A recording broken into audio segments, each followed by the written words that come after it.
I have to confess, I'm slightly the victim of poisoning myself today, having gone out on our Christmas night out last night. So go a little bit easy on me. But what I'm going to talk about is mass poisoning. And it's a strange talk to give because it's something that I, touch wood, haven't got any experience of. And actually, I hope I never do. Well, I've got some experience, but it's not something that happens often. But you can imagine that when it did happen, you might wish you'd paid attention to this talk. So maybe that's the reason to do it. But secondly, just for fun, we're going to pay your cards right. Play your cards right. So anyone who's old enough remembers this great man, Bruce Forsyth. And we're going to bring this in as play your cards right toxicology. Professor Bateman, you remember him, don't you? I remember Bruce Forsyth. He was a lot older than I was. Yes, a lot older than you were, Nick. Right. So when I was looking for mass poisoning, I came across this Bury Times headline, which made me laugh. 5 put in hospital by legal high. I think it sounds like an Enid Blyton novel. What do you think? So you've got a real Enid Blyton novel in the middle, and then at the end you've got all these spoof ones. But anyway, that's irrelevant. Here's the kind of thing I'm talking about. So, it's 3 a.m, you're the medical registrar on call, let's say, and it's a pretty quiet night, it's all pretty good. And then a call comes in. There's been an incident in a nightclub, there's been a small explosion, smoke's gone off, loads of people have collapsed to the floor, 60 or 70 people.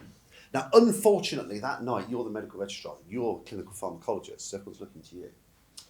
Paramedics have arrived, but there's people already going into hospital in cars, because this is what will happen. People will just turn up at the hospital. They should be there soon. And then just as you're going down to the A&E, there's a car arriving with 3 people unconscious in already coming for this nightclub. And that's the kind of scenario we're just going to think about. So keep that in your mind. All right, let's go to the first round of play your cards right. So this is easy. So the rules of the game, anyone who doesn't know, is there's a card up and you have to decide higher or lower for the next card, and that will relate to a different drug. It's good, isn't it? So it starts easy. Nice low card, simvastatin, pretty harmless in overdose. Obviously it can cause rhabdomyolysis rarely, but it's pretty harmless. So are we going higher or lower for the next card? Yes, that's good. So I'm setting the bar of where we're going to be. I'm saying ace of spades, colchicine. Would you agree, Nick? Most toxic drug you can think of. Pretty toxic. Yeah, pretty toxic. Responsible for the night. No, it's not the nightclub. Colchicine. Very, very, very toxic. It's really important, this. It's really important when a patient comes into hospital to have a feel of what drugs are really bad. Since somebody died from 5 tablets. Yep. We had someone die from 8 only recently. Was that a child, Nick? Teenager. Yeah, I mean, even a child, it could be what, 2, 3 I've tablets? seen quinine kill a child from 4 tablets. Yeah. These are really bad. Colchicine, it binds tubulin in the cells. That's how it stops cell migration. All cells express tubulin. Therefore, you're going to get multi-organ failure. It's not surprising. There's no treatment. It is one of the situations where I think you would use whole bowel irrigation. I think you try to sort of cleanse the bowel in any way you can, but it's supportive care. And sometimes in these cases, it's palliative care. So that's a bad drug. So that's the bar we've set for play your cards right. It'll be back. Okay, so let's start off with a bit of history of mass poisoning, because it's interesting. So I'm going to talk about Tokyo in 1995. And this is the sarin attacks on the Tokyo underground. Because I think there's a few sort of lessons that we can learn from it. Now, actually, the year before, in 1994, there was a release of sarin in a Japanese city. But there was this doomsday cult, which I'm going to try and say right, of Shorinko. I don't think I'm going to try and say it again. I'm just going to call it a doomsday cult. At the time of the first attack, their role wasn't recognised, but it killed about 7 people. But then in 1995, there was a large-scale attack on the Tokyo Underground, where I think it was 5 or 6 different attacks on different trains, where sarin was attempted to be released, and it killed not that many people. But I think this is the key thing. During that day, more than 5,000 people went to hospital in Tokyo. So whether or not the attack kills a lot of people, it's going to create mass panic. And then, in fact, they tried again a bit later on, this time actually with hydrogen cyanide, which, if it had been successful, would have been a catastrophe. But again, luckily it didn't volatilise very quickly. So this was the guy. He was the leader of the Doomsday Cult. And what they did on this sarin attack was they had big bags of sarin, litre bags of sarin. Astonishing how many people you could kill with that. Dropped it on the floor of the tube, stuck an umbrella in it, and got off. Now, the luck here is that sarin actually doesn't volatilise very well. So actually, not much of it got into the air. So here's the Tokyo Tube map. The only thing really to say here is it's the busiest underground system in the world, apparently. And you've got various different numbers of where they were, if you like, I suppose detonated is the wrong word, dropped, stabbed, and got off. And it was all over the network that this happened. There's only actually 4 deaths, which is interesting, from 4 of the attacks, because the way it was delivered, if you like, was so ineffective. And 2 of the people, I think, in these 4 attacks were people who were actually cleaning afterwards, were killed. In the 5th attack, what happened was someone kicked it off the train, which perhaps is a logical thing to do, and that actually got it onto the platform and actually got it into the air, and that killed somebody on the platform. Or 4 people died on the platform, in fact. So that's the kind of attack, but the key message here was these sort of scenes of this number of people turning up in the hospital afterwards, because obviously it was mass panic. Now, fortunately, not many people died, but we here have seen a similar episode, and of course, Novichok is what I'm referring to. And again, there's the people who were exposed, the people who died, but then there's the mass sort of concern afterwards. And at MPIS, we've got plenty of calls. I've had calls about Novichok, people who've been exposed or people who worried they've been exposed. So that's one end of the spectrum. That's your highly sophisticated nerve agents, which would be one potential attack. And it's real. Novichok happened.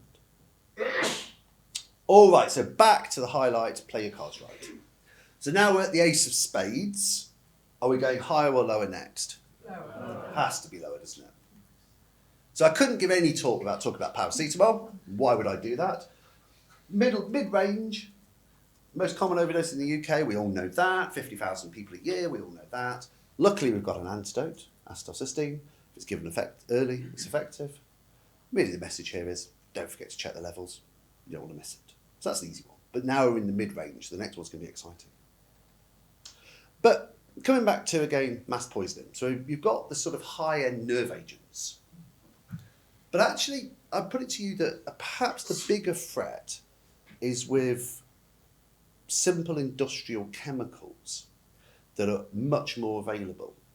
I don't know if any of you, when you work in a lab doing a PhD or something, if you actually look at what's on your lab shelf, there's stuff there that you could wipe out. We've got something on our shelf that could wipe out half of Edinburgh. It's true. It's just sitting there. Don't get into the toxicology of why it's not just sitting there, but it's true, it is. And so these chemicals are much more available. So these are, if you like, what are called toxic industrial chemicals.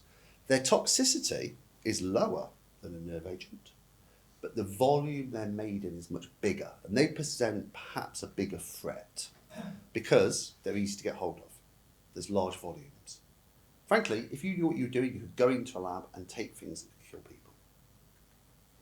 So this is their definition for what it's worth. So let's just read it out. So it's basically got that sort of LD50 effectively of 100,000 milligrams per minute per metre squared, and is produced in a quantities of greater than 30 tonnes in one facility. That's the definition. Point is, highly produced toxic chemicals. So for instance, this incident, Bhopal, that would be a classic. What was the toxic agent there, apart from you, Nick? What happened at Bhopal? What was released?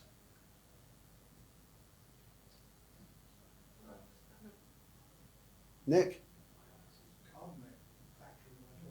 Yeah, it was methyl isocyanate that was released, which essentially was highly toxic to the airways, killed an awful lot of people.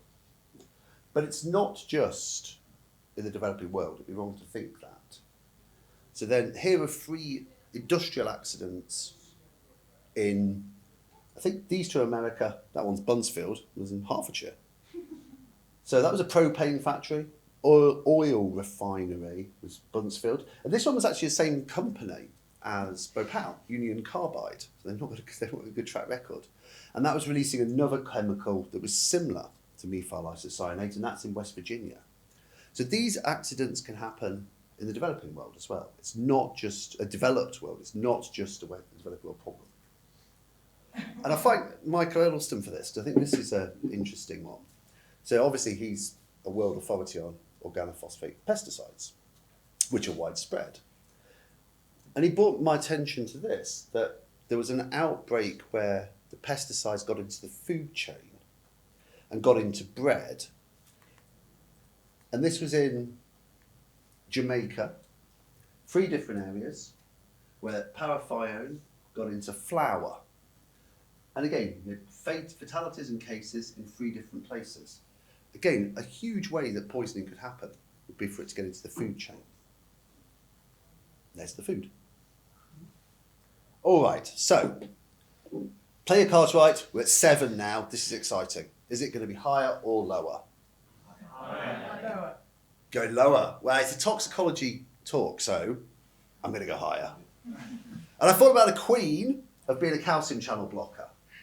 So, very toxic drugs, particularly diltiazem, verapamil, cardiac depression. Remember, the clues are low blood pressure, high blood glucose. Fully conscious, high blood glucose, low blood pressure. You give them calcium, but actually it only works in about 50% of people. Nick's shaking his head, he thinks less than 50. It doesn't really work. No, it doesn't. High dose insulin. There you go. Was that you, Nick? High dose insulin is the treatment. So you're talking about a bolus of 1 unit per kilogram. So you're talking about drawing up 70 units of at rapid, pushing it straight in. That sort of makes people focus their mind. And then you're talking about going a high infusion up to 10 units per kilogram per hour. So you're going to say 700, even 1,000 units of at rapid per hour. They don't get hypos, which is a reflection of their insulin resistance due to the calcium channel blockade. Yes, you need to give them dextrose as well, but not as much as you think. And in fact, when you start to have to give them more dextrose, that's the time when the calcium channel blockade's wearing off and they're getting better. So that's the key thing there. The other thing I think to say, and Nick, you may or may not agree, is ECMO increasingly, I think, should be considered in these cases. If you're in a centre that's got ECMO, the question is, when do you get them involved?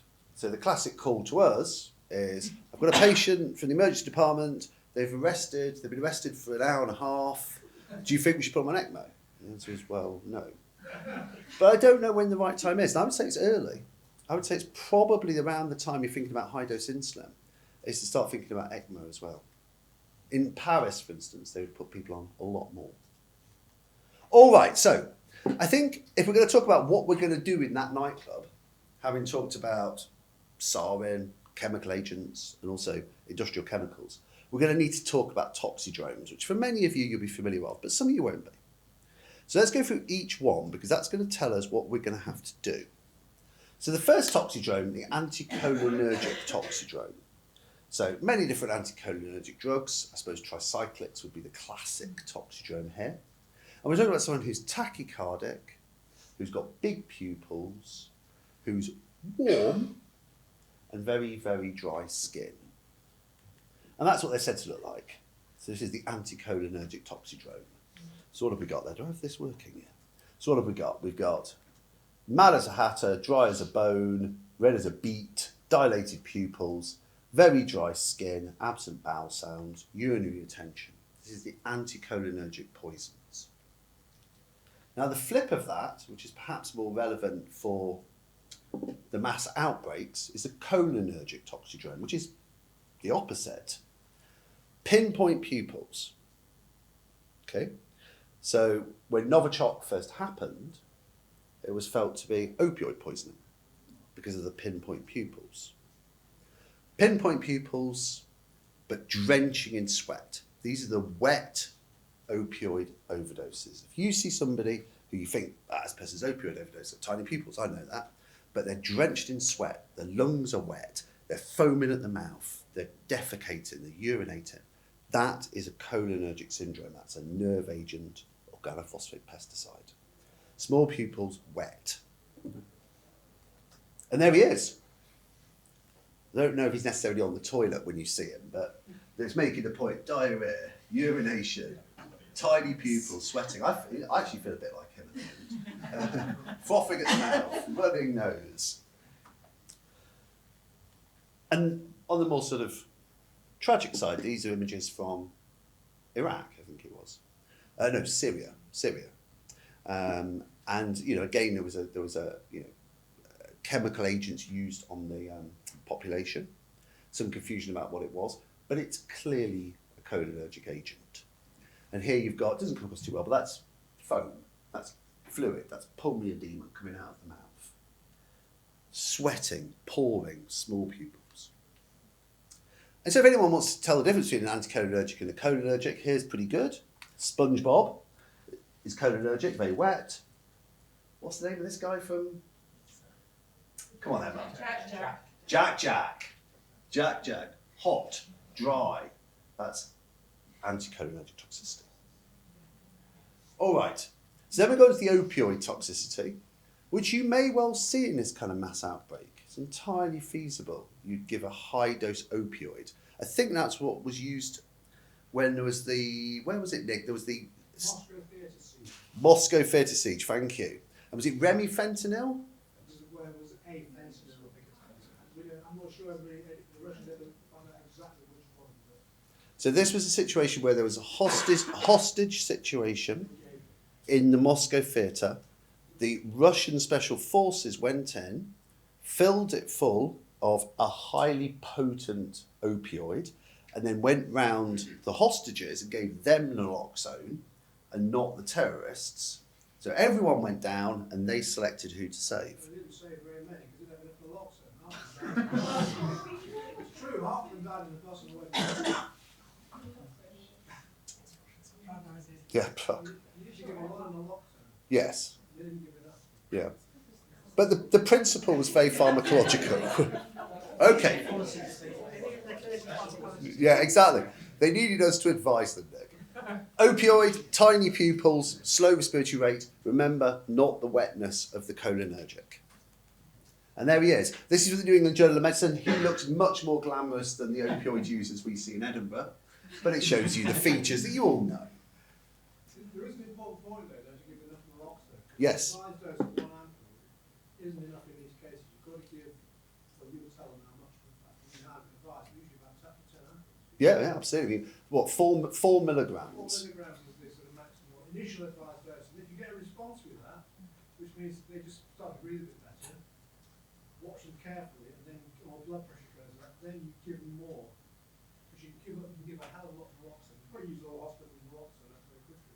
So you've got an attack like that. Mm-hmm. And also from, there's now highly potent fentanyls in heroin.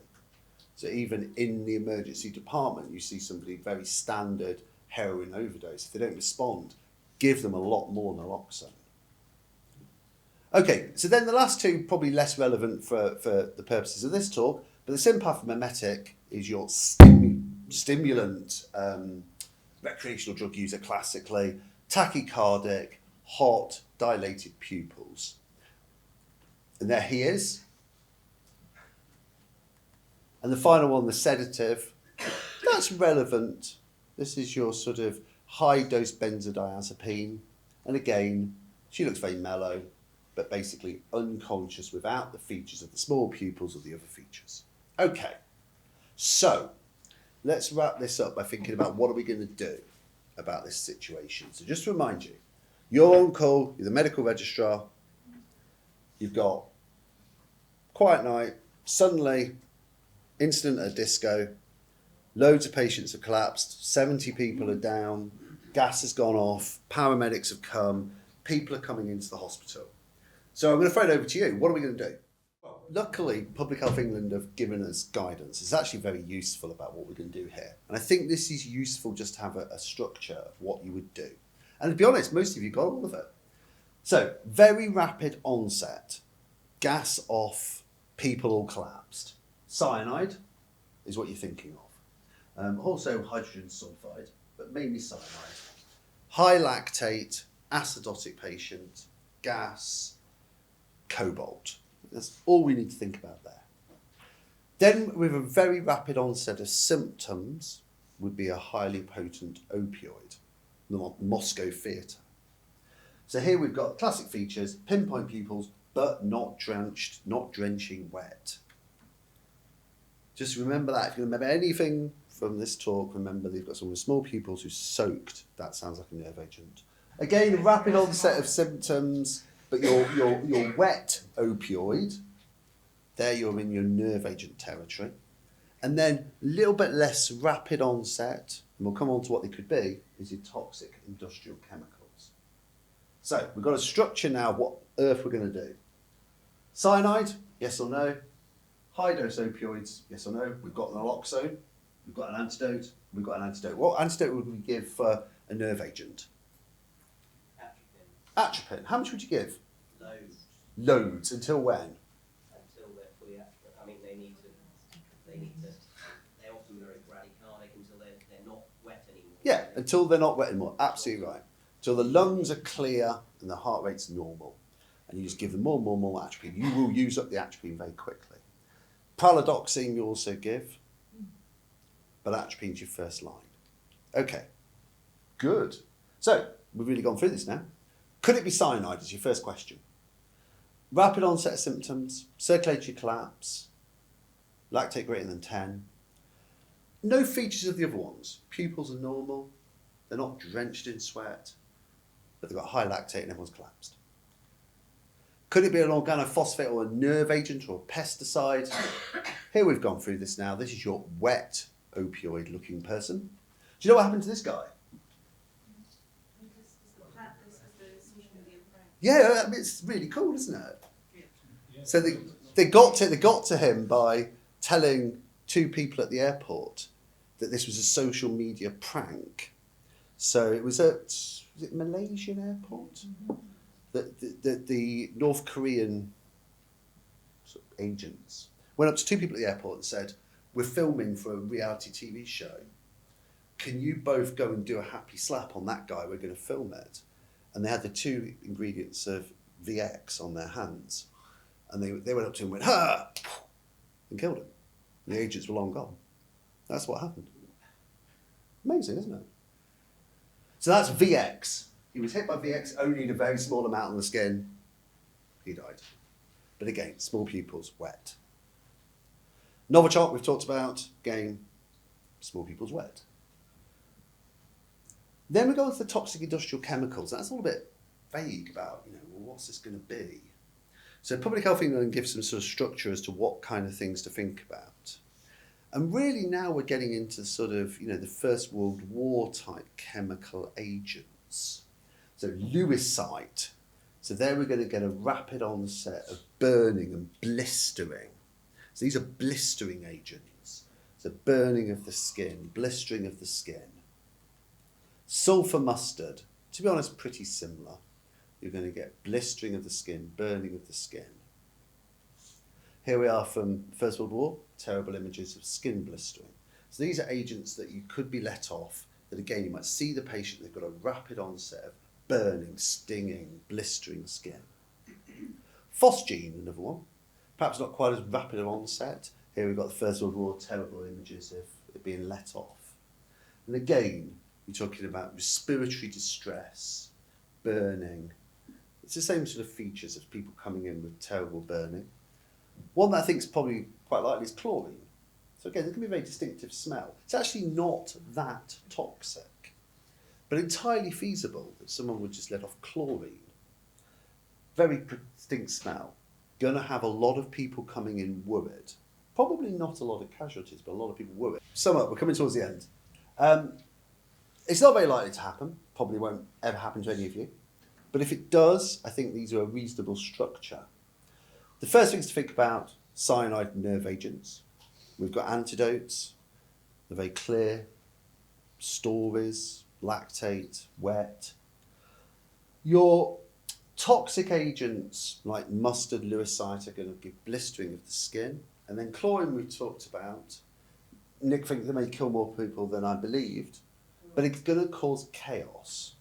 And again, it's going to be, people are going to report the smell. So that's the kind of structure to this.